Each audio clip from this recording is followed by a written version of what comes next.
साथियों, सहारा निवेशकों को एक बहुत बड़ी जीत हासिल हुई है झारखंड उच्च न्यायालय के द्वारा, क्योंकि 28 अप्रैल को झारखंड उच्च न्यायालय ने सहारा से जुड़े एक हाई प्रोफाइल मामले में सख्त रुख अपनाते हुए प्रतिवादी को 1 सप्ताह के भीतर हलफनामा दाखिल करने और याचिकाकर्ता को जांच एजेंसी के साथ पूर्ण सहयोग करने का आदेश दिया है। माननीय न्यायमूर्ति श्री आनंद सेन की एकल पीठ ने केस नंबर 277/25 के सुनवाई के दौरान यह स्पष्ट किया कि यदि याचिकाकर्ता के जांच में सहयोग नहीं करता है तो उसे गिरफ्तारी का सामना भी करना पड़ सकता है। कोर्ट ने सहारा से संबंधित सभी याचिकाओं, जिसमें केस नंबर 270 और 275 शामिल है, को एक साथ सूचीबद्ध कर संयुक्त सुनवाई करने की भी अनुशंसा की है। इस मामला का विवरण और कोर्ट का आदेश केस नंबर 277/225 की सुनवाई के दौरान कोर्ट ने प्रतिवादी को, यानी जो सहारा के अधिकारी थे, उनको 7 दिन के भीतर जवाबी हलफनामा दाखिल करने का निर्देश दिया। साथ ही याचिकाकर्ता के जांच एजेंसी के साथ सक्रिय सहयोग करने की हिदायत दी गई। न्यायमूर्ति श्री आनंद सेन ने अपने आदेश में कहा कि प्रतिवादी को 1 सप्ताह के भीतर हलफनामा दाखिल करना होगा। याचिकाकर्ता के जांच में पूर्ण सहयोग करना अनिवार्य है। सहयोग न करने की स्थिति में गिरफ्तारी से छूट नहीं दी जाएगी, जो अभी उन लोगों को गिरफ्तारी पर छूट मिली हुई है। कोर्ट ने यह भी आदेश दिया कि सहारा से जुड़ी सभी याचिकाएं, जिसमें केस नंबर, जो कि उपरोक्त केस की बात मैं बतला चुका हूं, को एक साथ सूचीबद्ध किया जाए ताकि इनकी सुनवाई संयुक्त रूप से हो सके। यह कदम मामले की जटिलता को देखते हुए उठाया गया है ताकि सभी संबंधित याचिकाओं पर एक साथ विचार किया जा सके और न्याय प्रक्रिया में तेजी लाई जा सके। इस मामले में दोनों पक्ष की ओर से वरिष्ठ अधिवक्ताओं ने जोरदार पैरवी की। प्रतिवादी की ओर से अधिवक्ता श्री अखिलेश श्रीवास्तव और नेहा अग्रवाल ने पक्ष रखा। झारखंड उच्च न्यायालय का यह फैसला राज्य में कानूनी पारदर्शिता और जवाबदेही के मजबूत करने की दिशा में एक महत्वपूर्ण कदम माना जा रहा है। सहारा जैसे बड़े मामले में देरी और जटिलताओं को शिकायतें आम रही है, लेकिन कोर्ट का यह आदेश जांच प्रक्रिया को तेज करने और निष्पक्षता की सुनिश्चित करने की प्रतिबद्धता को दर्शाता है। इस संबंध में कुछ जो बुद्धिजीवी हैं, उनसे भी हमारी टीम ने बात की और उसमें बीके सिंह एक बहुत ही सुलझे हुए व्यक्ति हैं और सहारा के पक्ष में अपनी बात को रखते हैं। तो आइए अब हम रूबरू होते हैं। बीके बाबू, सहारा इंडिया जमाकर्ताओं के साथ अब तक ले जो झारखंड सरकार इतना अपना बाहबही लूटा था वोट के समय में, मैनिफेस्टो में भी रखा गया था, लेकिन अब तक उनके लिए कोई ऐसा प्रावधान नहीं आया जिससे कि सहारा जमाकर्ताओं को कोई फायदा हो सके। इस पर आप क्या कहना चाहें?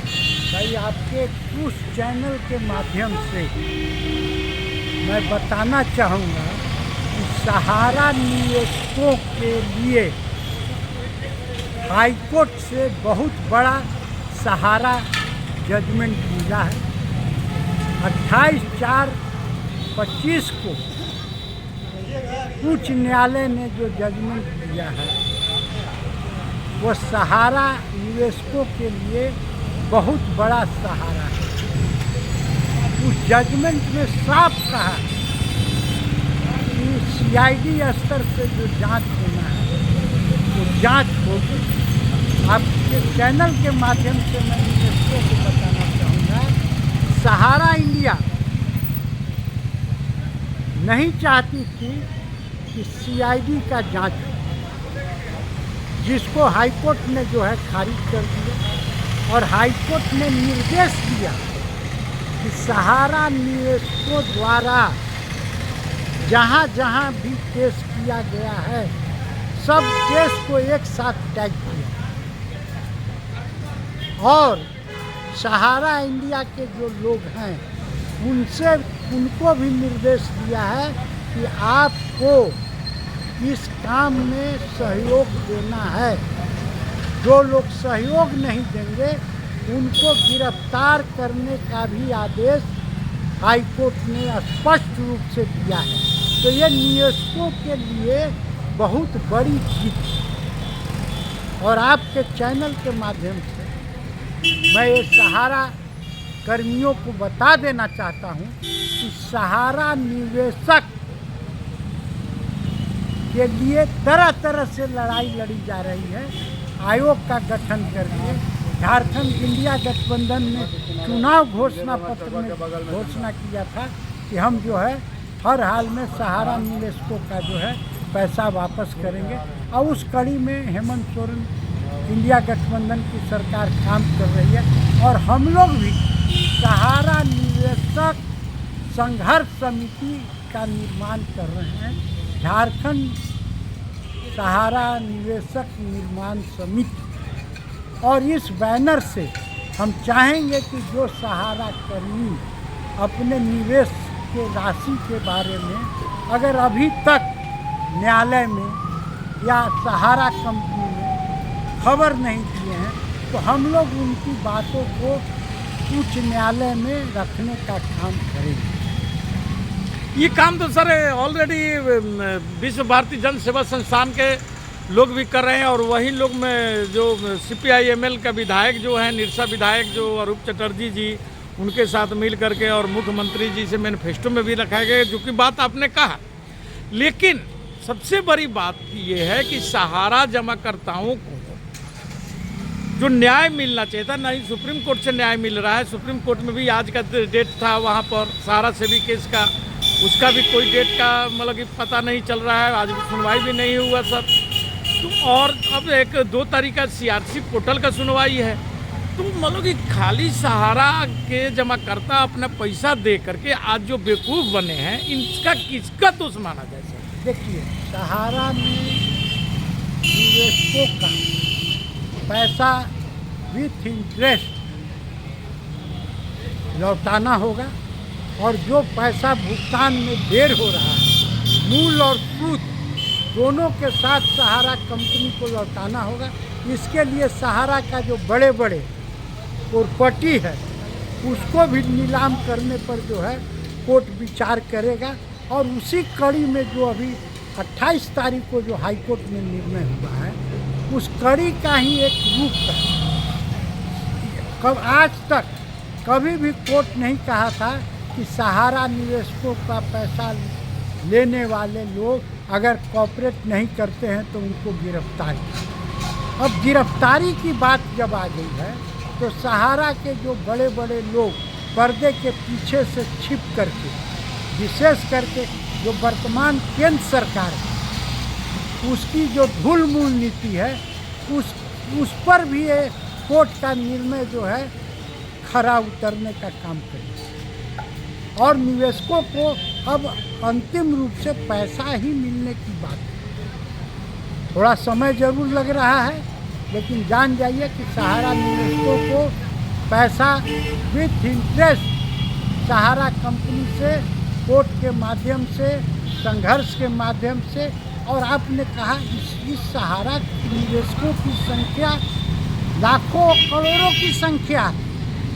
इसके लिए एक संगठन नहीं लड़ाई लड़ रही है। आपके जनप्रतिनिधि इंडिया गठबंधन, जो प्रतिपक्ष के नेता राहुल जी हैं, इंडिया गठबंधन लड़ रही है। इंडिया गठबंधन का राज्य इकाई लड़ रही है। आपके CPI माले के सांसद लड़ रहे हैं, विधायक लोग लड़ रहे हैं। और उसी कड़ी में हम लोग भी चाहते हैं कि अभी भी बहुत सारे निवेशक जिनका कहीं भी जो है हिसाब किताब नहीं बैठा है, उनको भी जो है पैसा मिले। इसलिए हम लोगों ने झारखंड सहारा निवेशक संघर्ष समिति संगठन बना के लोगों के बीच जाएंगे और उनका जो वाजिब हक है, अधिकार है, जो निवेश किए हैं, वो पैसा दिलाने का काम करें। सर आपने कुछ दिन पहले बतलाया था हमारे व्यूवरों को कि सहारा राष्ट्रीय आयोग का बनाना चाहिए मोदी सरकार को। अमित जी को, जो कि सहकारिता मंत्री भी है, और विश्व भारती जन सेवा संस्थान जो सहारा जमाकर्ताओं की लड़ाई लड़ रहा है झारखंड में, सर वह पटना में, बिहार में भी लड़ाई लड़ रहा है और वहाँ पर वे महापंचायत की बात कर रहे हैं।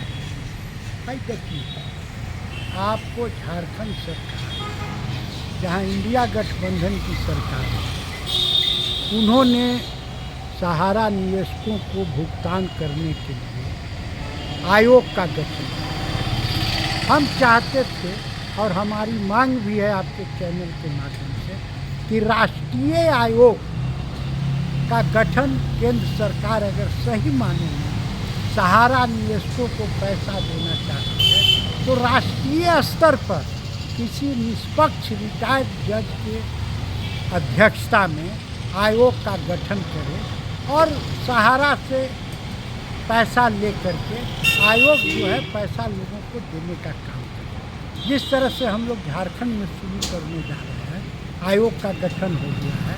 अब सारे लोग जो निवेशक हैं उनकी सूची बना करके आयोग जो है सीधा लड़ाई लड़ेगी और आयोग के माध्यम से लोगों को राशि भुगतान होगा। तो राष्ट्रीय स्तर पर जब तक आयोग नहीं बनेगा तो पूरे देश के सहारा निवेशकों का निष्पादन नहीं होगा। इसलिए मैंने कहा कि हम लोग जो है झारखंड स्तर पर जो है